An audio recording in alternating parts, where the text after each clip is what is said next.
తెలంగాణలో ఎమ్మెల్యే కోట ఎమ్మెల్సీ ఎన్నికలు హీట్ పుట్టిస్తున్నాయి. 5 స్థానాలకు ఎన్నికల సంఘం షెడ్యూల్ విడుదల చేసింది. సంఖ్యాబలం ప్రకారం 4 స్థానాలు కాంగ్రెస్ కు, 1 బీఆర్ఎస్ కు దక్కే ఛాన్స్ ఉంది. కాంగ్రెస్ కు దక్కే స్థానాలపై మిత్రపక్షాలు ఆశలు పెట్టుకున్నాయి. ఎన్నికల సందర్భంగా ఇచ్చిన హామీ ప్రకారం తమకు ఓ సీటు ఇవ్వాలని సిపిఐ పట్టుబడుతోంది. ఇక మిత్రధర్మంలో భాగంగా తమకు కావాలని ఎంఐఎం అడుగుతోంది. దీంతో మిత్రపక్షాలకు పోగా కాంగ్రెస్ కు మిగిలింది 3 స్థానాలే. ఈ 3 స్థానాలకు 30 మంది నేతలు పోటీ ఉంది.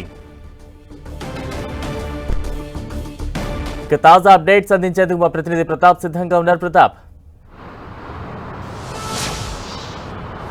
ఎస్, కాంగ్రెస్ పార్టీకి అయితే ఒక చిక్కుముడి అయితే ఎదురవుతుందని చెప్పుకోవచ్చు. ముఖ్యంగా ఇప్పుడు ఎమ్మెల్యే కోటాలో ఎమ్మెల్సీ ఎన్నికలకు సంబంధించి ఇప్పుడు ఎన్నికల సంఘం షెడ్యూల్ విడుదల చేసింది. మొత్తం 5 స్థానాలకు సంబంధించి షెడ్యూల్ విడుదల కావడంతో ఈ 5 స్థానాల్లో బీఆర్ఎస్కు 1 స్థానం వెళ్తుంది. మిగతా 4 స్థానాల సంఖ్యాబలంగా అసెంబ్లీలో ఉన్న ఎమ్మెల్యేల సంఖ్యాబలంగా చూసినట్లయితే కాంగ్రెస్ పార్టీకి దక్కుతాయి. ఈ 4 స్థానాలకు సంబంధించి కూడా కాంగ్రెస్ పార్టీలో ఒక తీవ్రమైన పోటీ అయితే నెలకొందని చెప్పుకోవచ్చు. ముఖ్యంగా ఆయా సామాజిక వర్గాలతో పాటు మాజీ నేతలు కానీ అదేవిధంగా యువతరానికి సంబంధించిన నేతలంతా కూడా తీవ్రంగా పోటీ పడుతున్న పరిస్థితి అయితే ఉంది. అయితే దీనికి సంబంధించి కాంగ్రెస్ పార్టీలో ఒకవైపు పోటీ ఉన్నప్పటికీ మరోవైపు దీనికి చూసినట్లయితే కాంగ్రెస్ పార్టీకి దక్కే 4 స్థానాల్లో 1 స్థానం కావాలని చెప్పేసి మిత్రపక్షాలుగా ఉన్న సిపిఐ కానీ ఎంఐఎం ఈ 2 కూడా పట్టుబడుతున్న పరిస్థితి ఉంది. తమకు కూడా 1 స్థానం కావాలని చెప్పేసి పట్టుబడుతున్నతో కాంగ్రెస్ పార్టీకి అయితే కాస్త ఇబ్బందికరమైన పరిస్థితులు అయితే ఉన్నాయని కూడా చెప్పుకోవచ్చు. ముఖ్యంగా ఇప్పుడున్న సిచ్యువేషన్లో చూసినట్లయితే కనుక గత అసెంబ్లీ ఎన్నికల సందర్భంగా సిపిఐకి ఒక ఎమ్మెల్సీ ఇస్తామని చెప్పేసి గతంలో హామీ ఇచ్చారు కాబట్టి హామీ నిలబెట్టుకోవాలని చెప్పేసి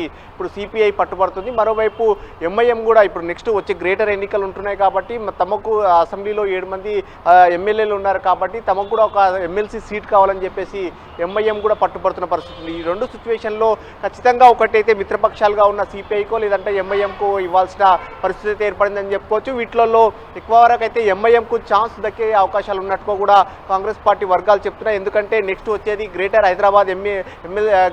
హైదరాబాద్ మున్సిపల్ కార్పొరేషన్ ఎన్నికలు వస్తున్నాయి కాబట్టి జిహెచ్ఎంసీ ఎన్నికలను దృష్టిలో పెట్టుకొని ఎంఐఎంతో సఖ్యతగా ముందుకెళ్లాలని ఒక ఆలోచనతో అయితే కాంగ్రెస్ పెద్దలు ఉన్నట్టుగా కూడా పార్టీ వర్గాలు చెప్తున్నాయి. సో మొత్తం మీద చూసినట్టయితే కాంగ్రెస్ పార్టీకి 3 మాత్రమే దక్కే ఛాన్సెస్ ఉన్నాయి. ఆ 3 కూడా చాలామంది నేతలు గతంలో పోటీ చేసి ఓడిపోయినప్పటికీ కూడా వారు కూడా తమకు సీటు కావాలని చెప్పేసి భావిస్తున్నారు. అయితే వీటిలో మాత్రం ఈ 3 సామాజిక సమీకరణాల ఆధారంగా ఓసీ, బీసీ, ఎస్సీ వర్గాలకు ఇవ్వాలన్నట్టుగా కూడా పార్టీ వర్గాలు చెప్తున్నాయి. అయితే ఇందులో ఓసీ వర్గానికి సంబంధించి రెడ్డికి ఇంతవరకు అంటే గతంలో వచ్చిన ఎమ్మెల్సీలో కానీ అదేవిధంగా రాజ్యసభ వాటిలో కూడా ఎవరికి రెడ్డి సామాజిక వర్గానికి ఛాన్స్ దక్కలేదు కాబట్టి ఈసారి ఎమ్మెల్సీ ఎన్నికల్లో ఎమ్మెల్సీ వాటిలలో సంబంధించి ఖచ్చితంగా ఛాన్స్ ఇచ్చే అవకాశాలు ఉన్నట్టు కూడా పార్టీ వర్గాలు చెప్తున్నాయి. అందులో చూసినట్లయితే కనుక జీవన్ రెడ్డి కానీ జగ్గారెడ్డి వంటి సీనియర్ నేతలు కూడా పోటీ పడుతున్నారు. వీరితో పాటు మరికొంతమంది నేతలు కూడా రెడ్డి సామాజిక వర్గానికి సంబంధించిన నేతలు కూడా పోటీ పడుతున్నారు. ఇక బీసీ నుంచి అయితే చాలా వరకు మాత్రం చాలామంది నేతలు ఉన్నారని చెప్పుకోవచ్చు.